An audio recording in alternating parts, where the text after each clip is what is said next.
Graça e paz da parte daquele que era, daquele que é e daquele que há de ser. Amém.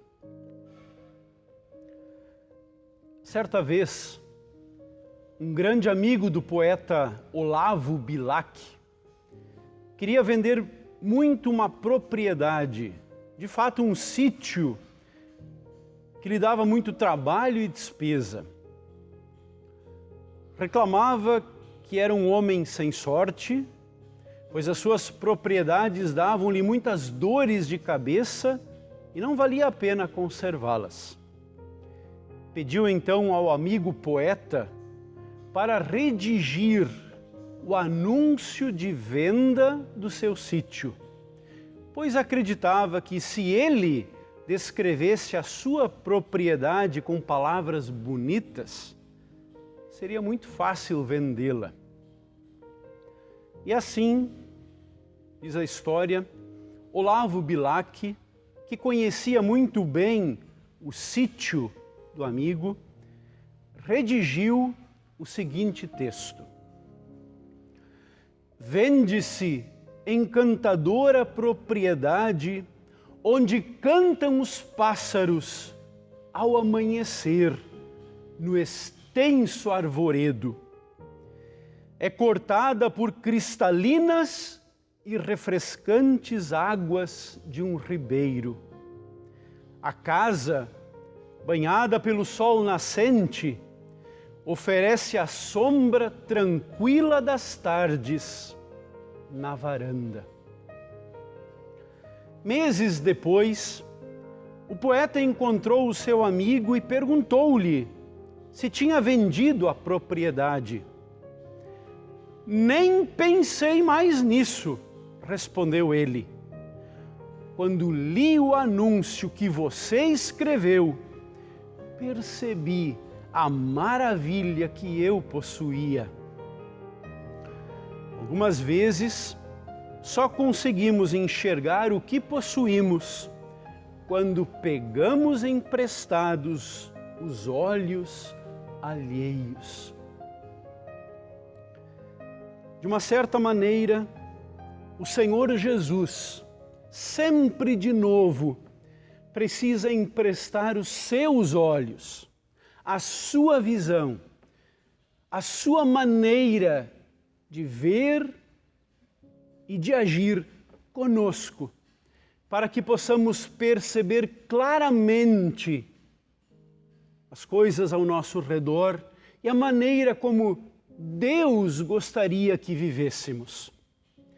O ser humano impõe para si dever e obrigação, e o faz para os outros também. O problema é quando vem esse dever sem devoção e a obrigação sem paixão. Quando os ventos gelados da tradição tomam conta da palavra correta e da intenção para a qual Deus colocou sua vontade, sua lei.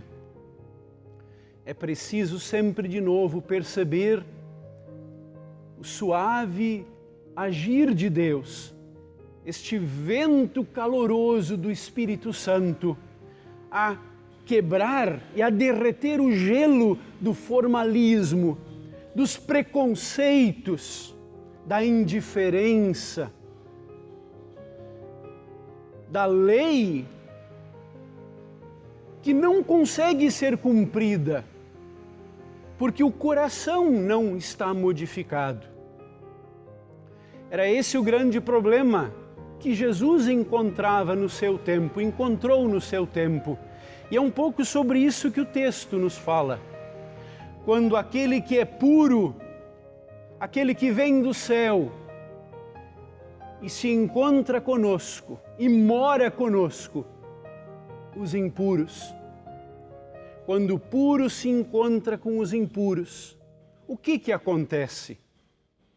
O texto bíblico termina no capítulo 6 de Marcos, dizendo: em todos os lugares aonde ele ia, Jesus, isto é, nos povoados, nas cidades e nas fazendas, punham os doentes nas praças e pediam a Jesus que os deixasse pelo menos tocar na barra da sua roupa.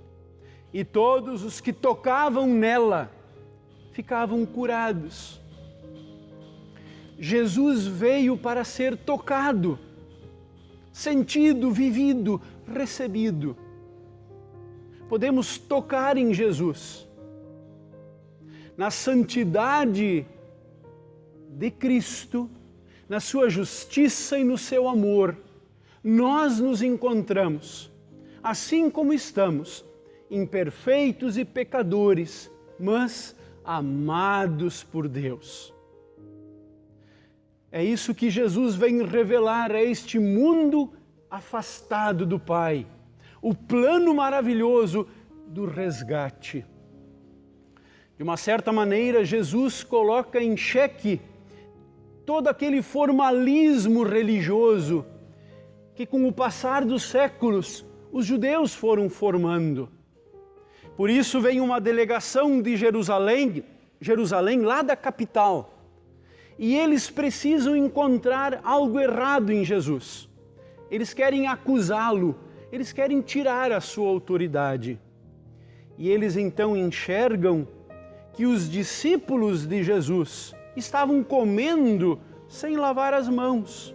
Estavam comendo, diz o texto, com mãos impuras. E todo este processo, então, dá no nosso texto exatamente aquela grande verdade que Jesus vai então revelar. Jesus toma o texto do Antigo Testamento, o texto de Isaías. Deus disse: este povo com a sua boca diz que me respeita, mas na verdade o seu coração está longe de mim. A adoração deste povo é inútil, porque eles ensinam leis humanas como se fossem mandamentos de Deus. E diz mais, vocês, diz Jesus, abandonam o mandamento de Deus e obedecem a ensinamentos humanos. Jesus então diz: ouvistes o que foi dito pelos antigos, eu, porém, vos digo. Jesus vem para fazer esta releitura no seu tempo de como Deus havia enviado para o povo dele a sua palavra para salvar e resgatar, não para aprisionar.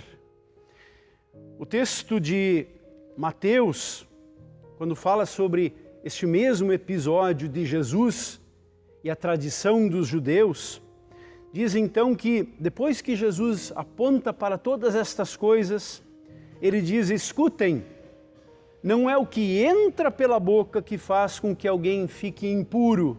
Pelo contrário, o que sai da boca é que pode tornar a pessoa impura. Jesus aponta para o coração humano. Então os discípulos chegaram perto dele e disseram: sabe que os fariseus ficaram escandalizados com o que o Senhor disse? O Evangelho Salvador sempre é escândalo e sempre é loucura para a nossa razão. Este Evangelho vai contra o nosso jeito de ser, de nos aprisionarmos e aprisionarmos as pessoas à nossa volta. Houve um outro momento, isso está relatado no Evangelho de Lucas, em que certa vez Jesus, convidado para um jantar na casa de um fariseu, sentou-se à mesa.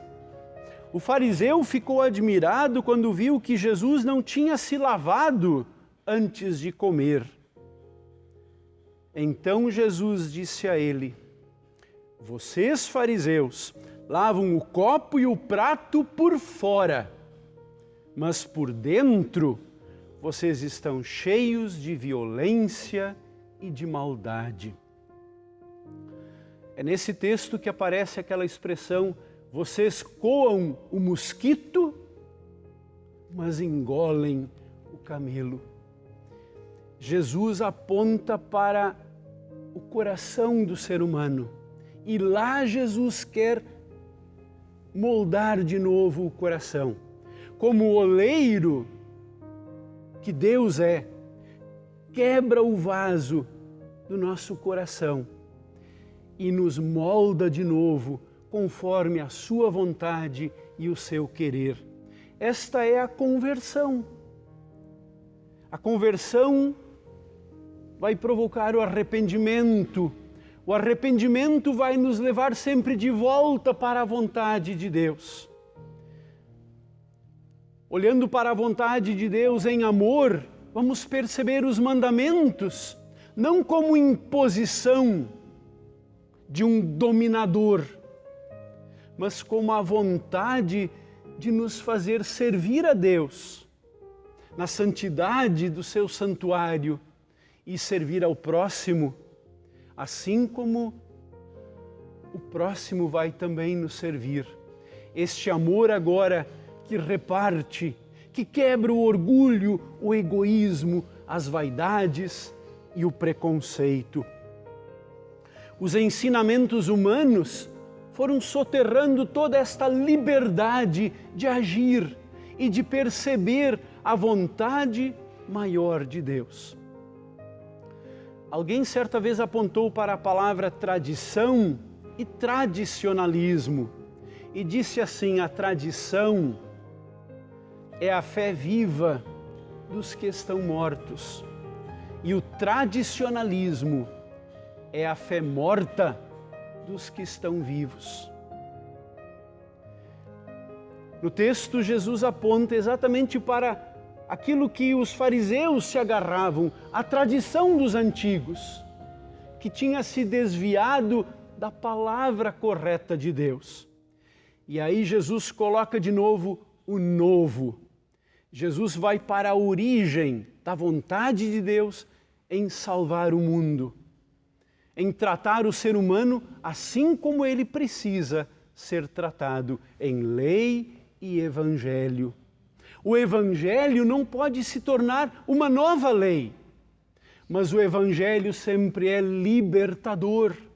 Ele é novo, ele é refrescante, ele nos dá olhos novos de novo para perceber o que temos. O evangelho limpa de dentro para fora e não de fora para dentro.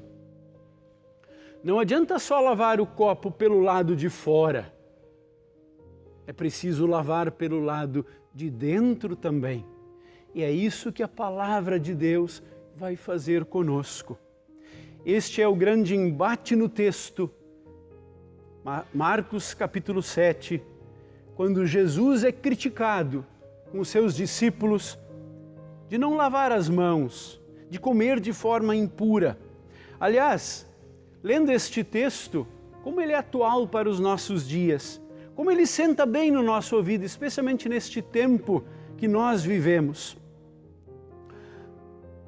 Os fariseus, então, diz o texto, antes de comer, lavam tudo que vem do mercado. Seguem ainda muitos outros costumes, como a maneira certa de lavar copos, jarros, vasilhas de metal e camas. Só comem depois de lavar as mãos com bastante cuidado. Ora, tudo isso não tinha problema. O problema está quando entendiam que fazendo isso estavam puros lá dentro. E é aí que Jesus então vem para dar os olhos verdadeiros, a nos abrir os olhos de que é preciso sim cuidar da parte exterior.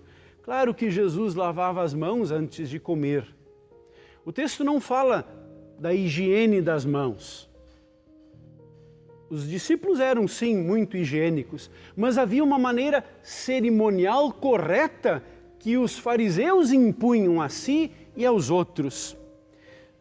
As mãos por lavar, escreve alguém, não significa necessariamente mãos sujas, e sim mãos que não haviam sido lavadas de acordo com as regras dos anciãos.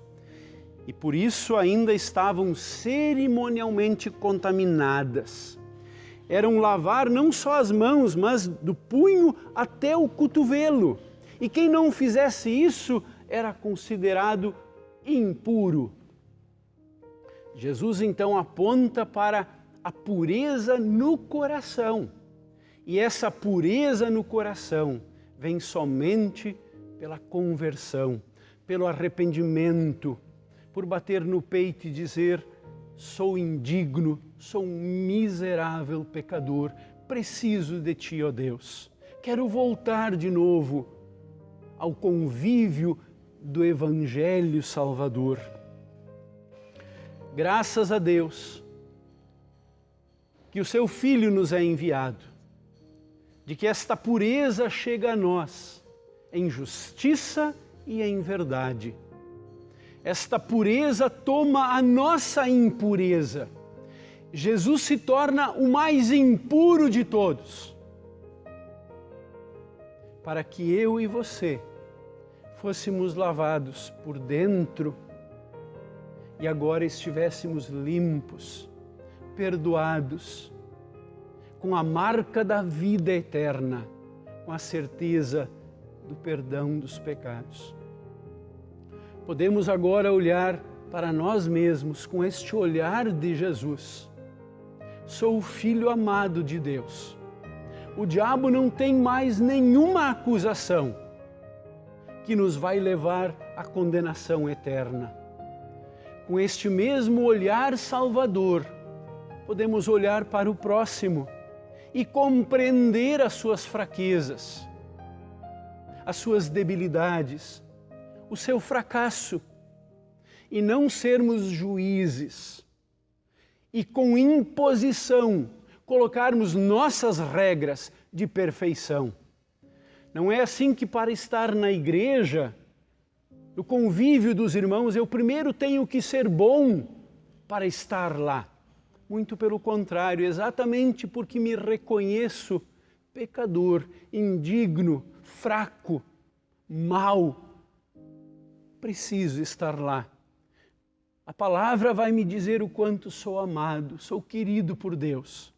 Esta palavra, na ação do Espírito Santo, vai sempre renovar de dentro para fora. Claro que o corpo vai reagir diante deste Evangelho maravilhoso. Também vou me alegrar em poder usar o que sou e tenho para continuar proclamando esta alegria para tantas pessoas.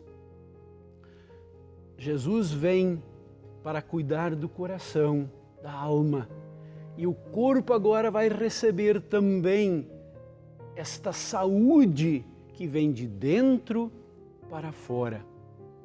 Estamos limpos por causa de Jesus e de sua obra em nosso favor.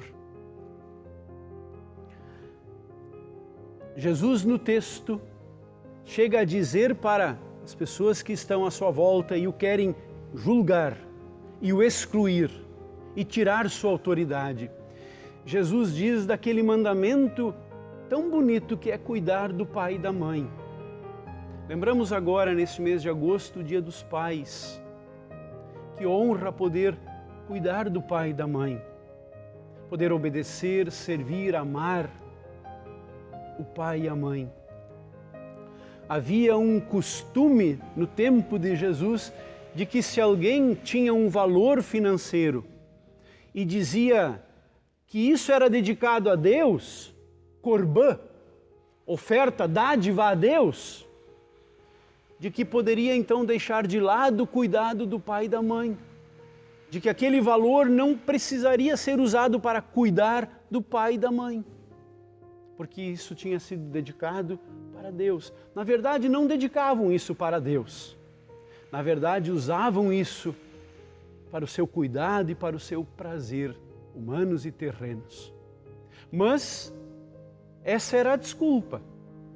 Jesus então retoma o mandamento na sua origem. Jesus volta sempre ao começo. Jesus, com todo o cuidado de um médico, faz a cirurgia correta. Ele tira o que não presta, renova, dá vida, nos coloca de novo de pé para servi-lo e para servir ao próximo. Que bênção é podermos saber que somos amados sempre por este Deus. Que bênção é poder ter os olhos de Jesus em nosso favor e em favor também do nosso próximo. Que bênção é esta igreja proclamando em lei e evangelho esta palavra de amor, de perdão e de salvação. Você, querido irmão e irmã, é este amado, esta amada por Deus. O puro vem ao teu encontro para também nos dar sua pureza. Transforma o nosso coração, a nossa mente, todo o nosso ser, na nova liberdade que temos para servir a Deus.